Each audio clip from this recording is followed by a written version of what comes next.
Book ఎగ్జిబిషన్లో ఉన్నాం.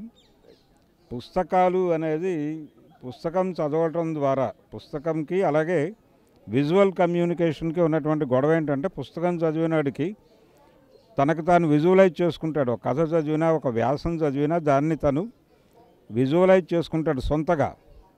కానీ సినిమా లేకపోతే టీవీ విజువల్ మీడియం ఏంటంటే వాళ్ళు ఆల్రెడీ విజువలైజ్ చేసి చూపించేస్తారు. అంటే వాళ్ళే తినేసి వాళ్ళే వండేసి ఆహారాన్ని మనకు పెడతారు అంతవరకే.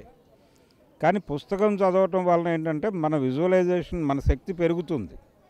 అందుకని సినిమాకి ఎంతవరకు ప్రాధాన్యత ఇవ్వాలి, విజువల్ మీడియంకి ఎంతవరకు ప్రాధాన్యత ఇవ్వాలి, పుస్తకానికి ఎంతవరకు ప్రాధాన్యత ఇవ్వాలి. పుస్తకం చదవటం అనేది చాలా మంచి హ్యాబిట్. దీన్ని డెఫినెట్గా ప్రతి ఒక్కళ్ళు ప్రమోట్ చేసుకోవాలి ఎవరికి వాళ్ళు.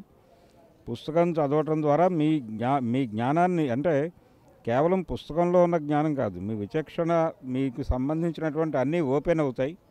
ఓపెన్ అయ్యి మీరు ఆలోచిస్తారు ఆ పుస్తకంలో రాసినటువంటి అంశం గురించి. ఇది కరెక్టా కాదా, లేకపోతే దీనిలో ఉన్న దుర్మార్గం ఏమిటి అని ఇవన్నీ ఆల్రెడీ డిస్కస్ చేసేసి వండేసి పెట్టినటువంటి కర్రీ పాయింట్కి వెళ్ళి కూర కొనుక్కోవడం లాంటిది విజువల్ మీడియం అనేది.